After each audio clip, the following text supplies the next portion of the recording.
Kanchipuram వకుడా silks నాణ్యత మా ప్రాధాన్యత. మదీనాగూడ, మియాపూర్, హైదరాబాద్ లో త్వరలో శుభారంభం. నమస్తే, వెల్కమ్ టు ఐ డ్రీమ్. నేను మీ లక్ష్మి. మనతో పాటు డాక్టర్ పూజిత జోషిల, సైకాలజిస్ట్ అండ్ న్యూరోమెంటర్ ఉన్నారు. నమస్తే మేడం. నమస్తే.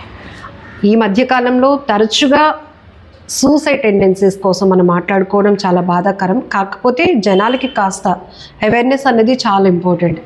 అంటే సమస్యలు లేని ఇల్లు ఉంటుందా అంటే ఉండదు అని అందరికీ తెలుసు. అయినప్పటికీ వచ్చిన సమస్యను ఎలా ఓవర్కమ్ చేసుకోవాలో తెలియక అప్పటికప్పుడు ఆ క్షణికావేశంలో తీసుకున్న డెసిషన్ సూసైడ్. వాళ్ళు చనిపోవడమే కాదు, అమాయకంగా ఉన్నటువంటి అంటే అసలు ఈ పరిస్థితులు కూడా అర్థం చేసుకోలేని వయసులో ఉన్న పసిపిల్లల్ని కూడా చంపేసి తల్లిదండ్రులు చనిపోతున్నారు. బలవన్ మరణం హైదరాబాద్ హబ్సిగూడలో జరిగినటువంటి ఒక ఫ్యామిలీ మొత్తం 2 పిల్లల్ని చంపేసి భార్యాభర్తలు కూడా చనిపోయారు. చాలా బాధాకరం. ఏం చెప్తారు అసలు సైకాలజీ ఏం చెప్తుంది ఇలాంటి ఆలోచన వైపు వెళ్ళే వాళ్ళ కోసం?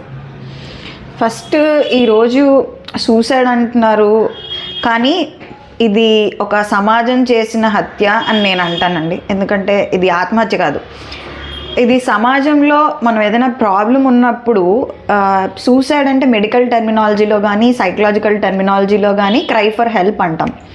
అంటే సాయం కోసం ఒక క్రై. సో ఈ ఆత్మహత్యలు అనేవి బేసికలీ WHO అంటే వరల్డ్ హెల్త్ ఆర్గనైజేషన్ కానీ మన ఇండియన్ గవర్నమెంట్ కానీ ఎప్పటికప్పుడు చెప్తున్నది. అంటే ఎమోషనల్ ఫస్ట్ ఎయిడ్ తీసుకోండి, సూసైడ్ ప్రివెన్షన్ గైడ్లైన్స్ కొన్ని ఉన్నాయి, వీటి హెల్ప్ తీసుకోండి అని ఎంత పదే చెప్పినా వాటిల్ని మనం తీసుకోకుండా ఇప్పుడు ఏదైనా న్యూస్ వచ్చినప్పుడు మాత్రమే ఇలా మన మాట్లాడుకోవడం కానీ చర్చించుకోవడం కానీ నాలాంటి సైకాలజిస్టులు కానీ లేదా సోషల్ వర్కర్స్ని కానీ మిగతా వాళ్ళని కానీ ఇట్లా మాట్లాడడానికి పిలుస్తున్నారు. సో కోవిడ్ దగ్గర నుంచి విపరీతంగా ఈ ఆత్మహత్యలు అనేవి పెరిగిపోయాయి. ఫైనాన్షియల్ బర్డెన్ అయినా అంటే ఆర్థిక పరమైన ఇబ్బందులు కానీ లేదా ఇంకేమైనా చెప్పుకోలేని ఇబ్బందులు కానీ ఎప్పుడు సూసైడ్ చేసుకుంటారు? మనం ఒకళ్ళకి సాయం కోసం సాయం అనేది లేదు వాళ్ళకి, నిస్సహాయత హోప్లెస్నెస్ ఉన్నప్పుడే సూసైడ్ చేసుకుంటారు. హోప్లెస్నెస్లో కూడా పక్క వాళ్ళకి నా బాధ చెప్తే వాళ్ళు నాకు సహాయం చేయలేరు, ఎక్కడ నాకు సహాయం దొరకదు. పోనీ మాట సహాయం కూడా వాళ్ళ అనుకున్నంత స్థాయిలో కానీ సపోర్ట్ ఇవ్వలేకపోతే అలాంటప్పుడు ఇలాంటి ఎక్స్ట్రీమ్ స్టెప్ అనేది తీసుకుంటారు. సో ఇప్పుడు కోవిడ్ నుంచి ఎక్కువయ్యండి సూసైడ్స్. సో ఇప్పుడు దీని నుంచి కోవిడ్ నుంచి ఎలాగా నివారణ ప్రికాషన్ ఎలా తీసుకున్నారు? మాస్క్లు వేసుకోవడం కానీ శానిటైజర్లు వాడడం కానీ ఇలాంటివి కొన్ని స్టెప్స్ తీసుకున్నాం. అలాగే ఇప్పుడు సూసైడ్ వ్యాక్సినేషన్ అని ఎందుకు అంటానంటే ముందు నుంచి మన దగ్గర టూల్స్ ఉండాలి. మన దగ్గర ఏం చెయ్యాలి, అసలు అలాంటి ఆలోచన దృక్పథం వస్తే ఏం చేయాలి, మనం ఎలాంటి సహాయం తీసుకోవాలి. ఇప్పుడు ఈ కేసులో తీసుకున్నట్లయితే ఆ చిన్నపిల్లలు 2 వాళ్ళు ఏం చేశారండి? దట్ ఈస్ అసలు సంబంధం లేని విషయం. అసలు వాళ్ళకి ఆ టైంలో అంత కర్కశంగా మనసు మారిపోవడానికి ఉండే కారణాలు ఏంటి అనేవి. ఇక్కడ ఇంకొక పాయింట్ ఏంటంటే ఆయన బాగా చదువుకున్న వ్యక్తి, లెక్చరర్గా వర్క్ చేసినటువంటి వ్యక్తి, అంటే చాలా హై ఎడ్యుకేటెడ్. కొంతమందికి సొసైటీలో ఒక మార్పు తీసుకురావాల్సిన రోల్ అయింది. అలాంటిది ఒక 6 months నుంచి ఆయనకి జాబ్ లేదని ఫైనాన్షియల్ క్రైసిస్ ఫేస్ చేస్తున్నాను, ఇదే కాజ్తో మేము సూసైడ్ చేసుకుంటున్నాము అనేది కూడా అనాలో లేదో తెలియదు. ఎందుకంటే ఆయన నిర్ణయించుకున్నాడు, ఆయన బాధని వైఫ్కి షేర్ చేశాడు. కానీ పిల్లలు మేము సూసైడ్ చేసుకోవడానికి రెడీ అని చెప్పరు కదా ఏ తల్లిదండ్రులకి. వాళ్ళకి తెలియకుండానే ఏదో పాయిజన్ ఇచ్చేసి లేకపోతే ఉరి వేసేసి ఎట్లా చూడాలంటే ఎవ్వరు కూడా సడన్గా అనేది సూసైడ్ అనేది చేసుకోరండి. WHO క్లియర్గా చెప్తున్నది, వరల్డ్ హెల్త్ ఆర్గనైజేషన్ సడన్గా కాదు, ఇది definitely pre planned suicide. Pre planned అంటే అతను గత కొద్ది రోజులుగా అతను ఆలోచించుకుంటున్నాడు దీనిలోంచి ఎలా రావాలి, ఏంటి సహాయం అని ఆలోచించుకుంటున్నాడు. అతను వచ్చిన కంక్లూజన్ ఏంటంటే నాకు ఇంకెక్కడ ప్రపంచంలో దొరకదు, దీనికి ఇది లేదు, సో ఇది లాస్ట్ అని చెప్పి అతను అనుకున్నది. దీనికి కూడా వార్నింగ్ సైన్స్, రిస్క్ ఫ్యాక్టర్స్ ఉంటాయి, ప్రతి దానికి ఉన్నట్టే. ఇది చుట్టుపక్కల వాళ్ళు కానీ, చుట్టుపక్కల ఇంటి పక్కన ఉండే నైబర్స్ కానీ, లేదా ఇంట్లో ఉన్న మిగతా వాళ్ళ తాలూకా లెక్చరర్స్ కానీ, ఆయన శ్రీ చైతన్య జూనియర్ కాలేజ్లో లెక్చరర్ అన్నారు, అతని తాలూకా లెక్చరర్స్ కానీ, వాళ్ళ తాలూకా కొంతమంది ఇష్టపడుతూ ఉంటారు లెక్చరర్స్ని, వాళ్ళ చుట్టూ ఉన్న స్టూడెంట్స్ కానీ, సో లేదా వాళ్ళ ఫ్రెండ్స్ కానీ వాళ్ళ ఇంట్లో ఫ్యామిలీ మెంబర్స్ కాకుండా ఫ్రెండ్స్ కానీ కొన్ని సైన్స్ అనేవి చూపిస్తారు.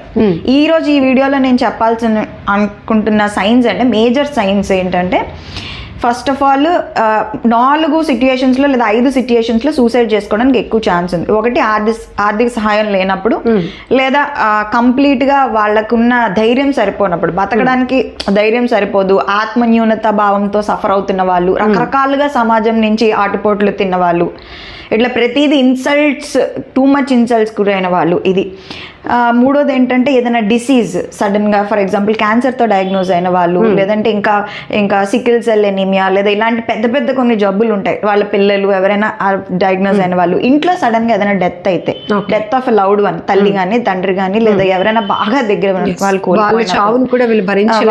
భరించలేనప్పుడు, లేదా సడన్గా ఉద్యోగం పోయినప్పుడు, లేదా పార్ట్నర్ చీటింగ్ చేసిందని తెలిసినప్పుడు, లేదా తమ ఫోటోలు కానీ తమకు ఏదైనా ఇది కానీ లీక్ అయినప్పుడు, అంటే సమాజంలో మనం పరువు పోతుంది. ముఖ్యంగా నేను ఈరోజు చెప్పాలనుకుని మన పరువు పోతుంది. అంటే ఇక్కడ కూడా ఈయన ఇలాంటి ఆలోచనతో వెళ్ళాడా? ఇప్పుడు ఆయన లెక్చరర్గా మానేసి 6 months అయింది. బతకడానికి చాలా వేస్ ఉన్నాయి, చాలా దారులు ఉన్నాయి, ప్రయత్నాలు చేయాలి. కాకుండా అతను సూసైడ్కి వేసుకున్న ప్రిపరేషన్ ప్లాను, సరే లెక్చరర్ జాబ్ పోయింది, నా ఫ్యామిలీ బాధ్యత నాపై ఉంది కాబట్టి ఇంకొక వర్క్ చేసుకోవాలన్న ఆలోచన ఎందుకు రా మీ సందర్భం? అంటే ఇప్పుడు ఫైనాన్షియల్ ప్రెషర్ ఉంటుందన్నారు. సో ఈ ఫైనాన్షియల్ ప్రెషర్ నుంచి బయటికి రావడానికి అనేది సొల్యూషన్ ఓరియంటెడ్ క్రైసిస్ మేనేజ్మెంట్ అంటాం. ఇప్పుడు క్రైసిస్ మేనేజ్మెంట్ కానీ, ఎమోషనల్ ఫస్ట్ ఎయిడ్ కానీ, సూసైడ్ ప్రివెన్షన్ కానీ, ఈ క్రైసిస్ మేనేజ్మెంట్ లో ఇవన్నీ వస్తాయి. ఫస్ట్ ఆఫ్ ఆల్ ఇలాంటి ఒక అనుకోని సంఘటన, ఫర్ ఎగ్జాంపుల్ న్యాచురల్ కెలామిటీ వచ్చిందండి, ఒక పెద్ద సైక్లోన్ వచ్చింది, వైజాగ్కే చెప్పుకోవాలంటే హుద్హుద్ వచ్చింది, సడన్ గా ఒక ఫైనాన్షియల్ లాస్ జరిగింది, పెద్ద కార్ షోరూమ్లు పడిపోయి చాలా లాస్ వచ్చింది. దాని నుంచి రికవర్ అవడానికి చాలా టైం పట్టింది. ఓవర్కమ్ చేయడానికి ట్రై చేసాం కదా అందరూ. క్రైసిస్ మేనేజ్మెంట్ లో, గవర్నమెంట్ లో అన్ని ఈ విధంగా మనం టూల్స్ పెట్టుకున్నాము. కొన్ని చెట్లు వేశారు మళ్ళీ గ్రీనరీ రావడానికి.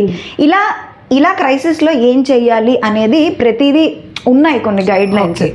సో ఈ గైడ్ లైన్స్ ని వాడుకుని ఫస్ట్ ఆఫ్ ఆల్ ఏం చేయాలి, ఎవరితో మాట్లాడాలి. చాలా మంది అండి ఐపీ పెట్టేసుకుంటారు ముందే, వాళ్ళకి తెలుసు వాళ్ళ అప్పులు తీసేసుకుని, బ్యాంకుల నుంచి తీసేసుకుని, ఇన్సాల్వెన్సీ పిటిషన్ పెట్టేసుకుని, తెలివిగా వేరే దగ్గరికి పారిపోయి ఈ పోలీసులతో కూడా మాట్లాడేసుకుని చక్కగా బతికేస్తూ ఉంటారు. అది అతి తెలివైన వాళ్ళు చేసే పని. సో మనం ఏంటంటే కొంచెం ప్రశాంతంగా ఆలోచిస్తే, ప్లస్ హెల్ప్ను కూడా తీసుకోండి. ఎందుకంటే తగిన టైంలో స్టిచ్ ఇన్ టైం సేవ్స్ 9 అంటాం. ఒక చిన్న చిరుగు వచ్చినప్పుడు దానికి కానీ అప్పుడే కుట్టేస్తే మొత్తం బట్ట మొత్తం చిరగదు.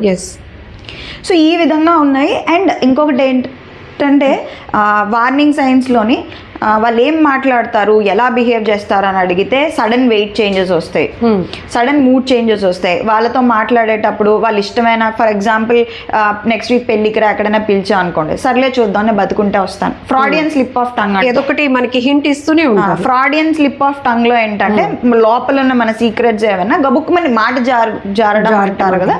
సో ఇలాంటి చేంజెస్ అయితే డెఫినెట్లీ. అందుకే మనం చుట్టుపక్కల వాళ్ళు ఎవరైనా మన దగ్గరికి వచ్చి ఏదైనా మాట్లాడాలనుకున్నప్పుడు లిజనింగ్ అంటాం సైకాలజీలో. వినండి ఫస్ట్ వాళ్ళు ఏం చెప్తున్నారు. బాధగా ఎవరైనా వచ్చారంటే మీరు సహాయం చేయక్కర్లే, అట్లీస్ట్ వినండి.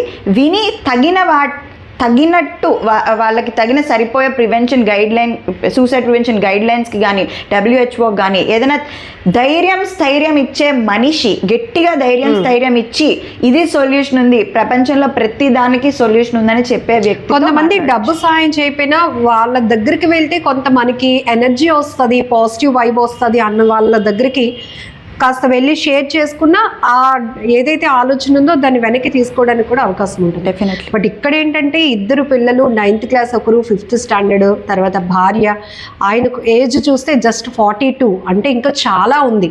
పిల్లలకి చాలా ఫ్యూచర్ ఉంది. అలాంటిది ఫైనాన్షియల్ క్రైసిస్ అదొక్కటే కాస్ట్ చూపిస్తూ వాళ్ళంతా మొత్తం ఫ్యామిలీ అంతా అక్కడ.